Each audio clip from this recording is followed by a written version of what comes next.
everybody and welcome back to my YouTube channel. We're starting this vlog so far out and about today. We are doing a weekly what I read in a week. I stopped to Sainsbury's to grab the last few bits for my partner's birthday, and I did have to get some wrapping paper because he's put all of the wrapping paper in the loft, which is exactly where it belongs, but I can't actually get to the loft without his help, so that's not really going to work. He's working a late shift tonight, so I've just gone to Sainsbury's. I'm out in a different location because I need to pick up his present from the Argos here, one of his presents. But I thought we could start off the vlog by wrapping that together. I'll give you a little Sainsbury's haul as well when I get back home. I am having regrets because I'm feeling kind of snackish and I didn't buy anything for myself to snack on the way home, so woohoo! Feels like I'm having a little meeting with you all. As promised, here is my poorly angled haul for you. So, first things first, I went to go and pick up this from the Argos in that particular Sainsbury's. It is about, like I said, it's quite far from my home. So, this is the Lego Star Wars Wicket the Ewok. It's got 1,010 pieces and it is set 75430. This is one of my partner's birthday presents. His other birthday present is actually under the stairs and is another Lego set, so that's both of those. Some wrapping paper, these are just like loads and loads of different balloons. I also got him this adorable birthday card with a little dinosaur on, which I thought was so cute. This was £2, which is kind of expensive for a card. Another few bits for him and his birthday. I got him a cream egg chocolate bar as well as a mini egg chocolate bar. You might be confused and think, why would you buy him the Easter themed stuff? Guys, he loves cream egg, he loves mini eggs, and he loves chocolate. So I saw both of these and I thought he could definitely have those as like extra small gifts. The other small gift that I got him is he's obsessed with cream eggs at the moment. Are these little cream egg pots. Now he's gonna see these before his birthday, so I might just leave a note on them. In general, I got this, do you say it Fag? I don't know. I got this yogurt. I really like this yogurt actually. It's more expensive, but I do like it. I got 2 of the 0% and I got 1 5% one. Now, I'm normally that person that asks, why have you got a small pot, not the big pot? Guys, it's intentional. It's because what I am making with this, I can then take to work. So it's just like very intentional, easy.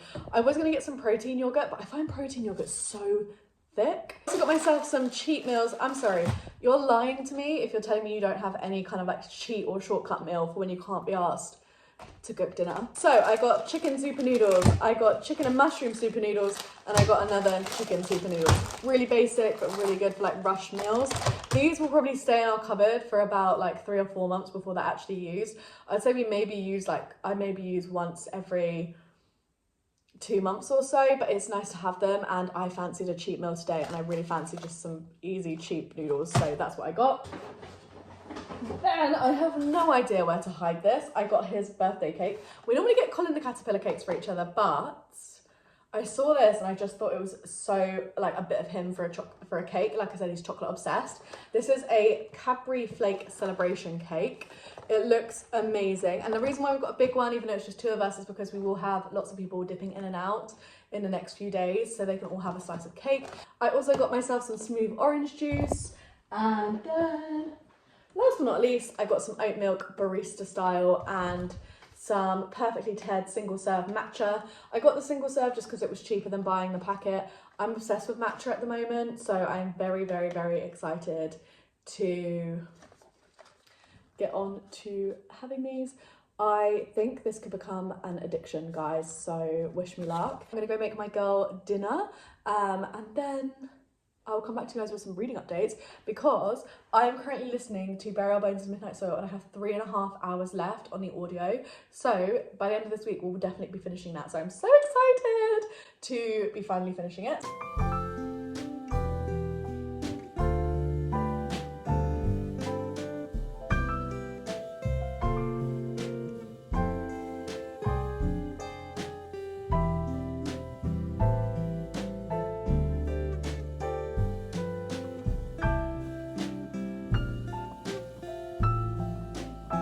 Good morning, everybody. It's actually been such a nice morning. I woke up super early. It's actually my partner's birthday, but I'm going to surprise him by staying up tonight when he finishes work.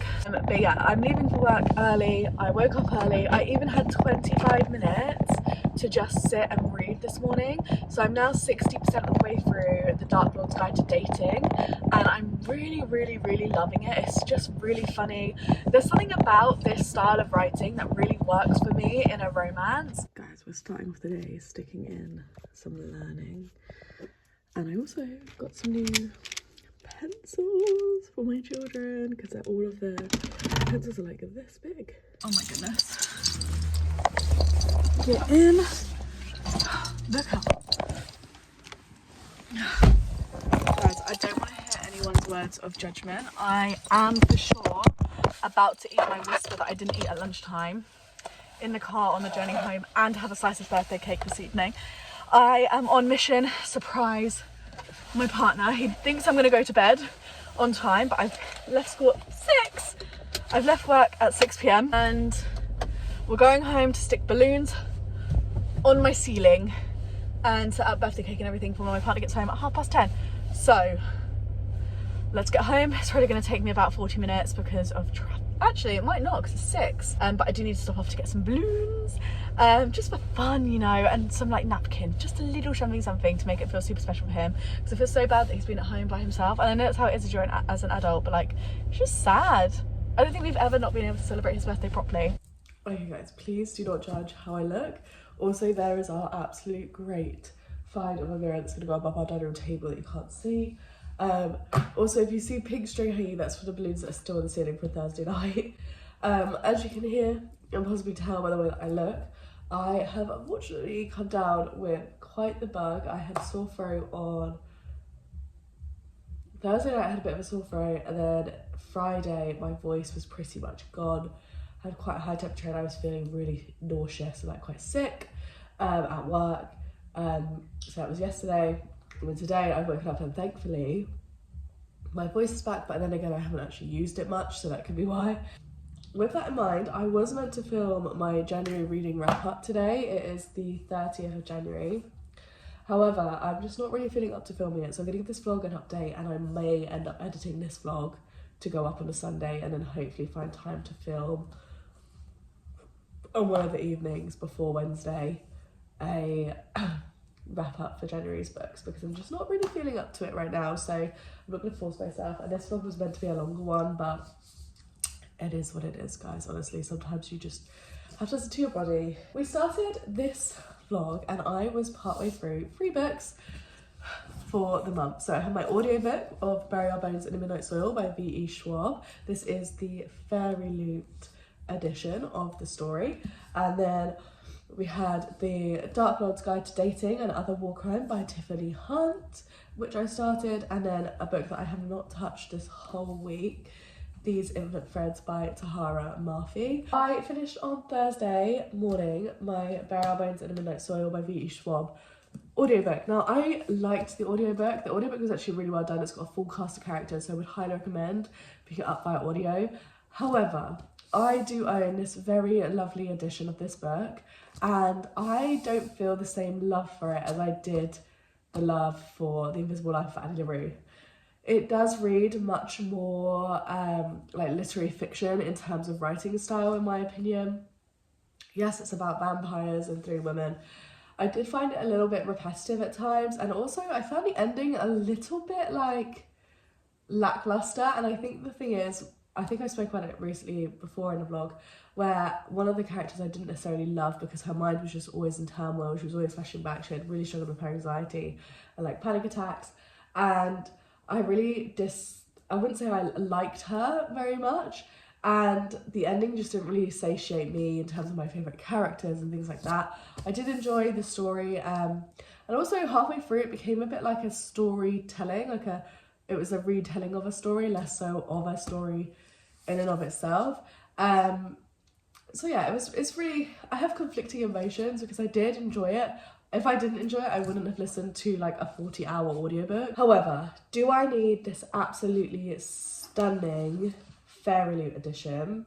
I don't think I do. So I actually think I'm going to be selling this on my Vinted for a pretty good price. I know I have it already and I've already spent the money on it, but I do think someone who loves V.E. Schwab's work, because I know there's lots of people who absolutely adore her writing, would really appreciate having this in their collection. Like I said, I haven't read any of these Infinite Threads by Tahara Mafi.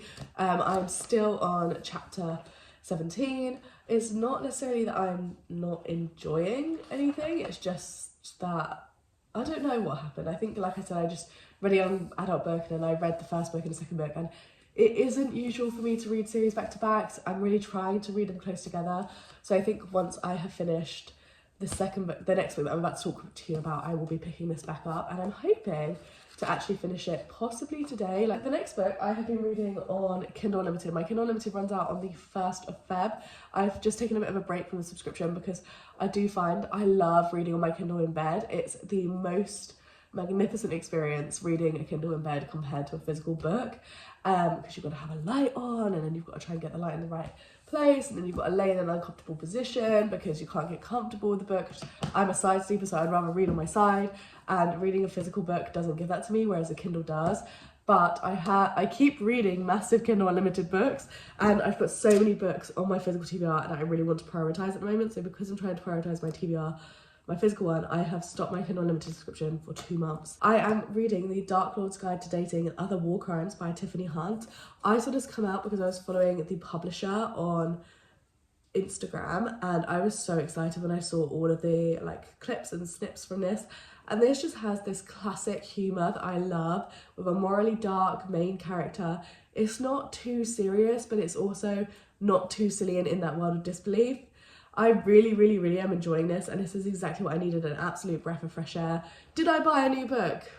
Yes, but I hadn't started my TBR board game yet, so I kind of let myself off. And to be honest, for a whole month, myself purchasing one book and then having my second, and then I also had one other book come into my collection, which was my special editions, was my special edition Fairy Loot book for the month. That is incredible for me. Normally I would say I'm purchasing around like 6 books a month, so I'm basically probably purchasing the exact same as I'm spending, as like I'm reading. I'm loving that. I'm going to be finishing that now once I finish updating you guys. Which is to last but not least, driving into work on my commute, I like to listen to an audiobook, and this is a little bit of a sneak peek, I guess, to my February TBR, because I've just mentioned 2 things that were in that video, but that video is already out, so I know I'm clear to talk about this. I have started the audiobook of Alchemized by Su Lin Yu. I think the beginning was quite slow, and I'm very curious about who our female main character actually is, and we have just arrived in kind of like, I guess, her enemies, or seen in her mind as like a villain's manner, and I'm so excited to see how this dynamic grows. We've already had some like snips of things that have such lovely potential throughout the book. I'm really excited. I don't actually know much about this book apart from the synopsis, but I do know from my best friend that most people have loved this, but there's also that crowd of people. I know that it's a love or hate book from my best friend, so I am very excited. I have just listened for literally one day and I'm 85 pages through. So that makes me feel pretty good. That's quite a decent chunk of the way through already, because it's an 1,000-page book, so I'm always 10% of the way through. So that's good news. I would love to kind of read 100 pages like a day or so with this and then finish it in 10 days, but I don't know how realistic that will be. We'll see if I decide to stick to the audiobook, if I decide to read it physically, because I do think this has potential for me to really enjoy it. But I also feel as though I think a combination of audio and physical reading will be really good, because this is the only copy I have, and let me tell you guys, I love a hardback book now, but by God, is it so fucking heavy. I'm feeling very excited about this. We are making great progress through my physical TBR, and then I think that might actually end up being the end of this vlog, so I can rot by myself in absolute flu-filled disgust.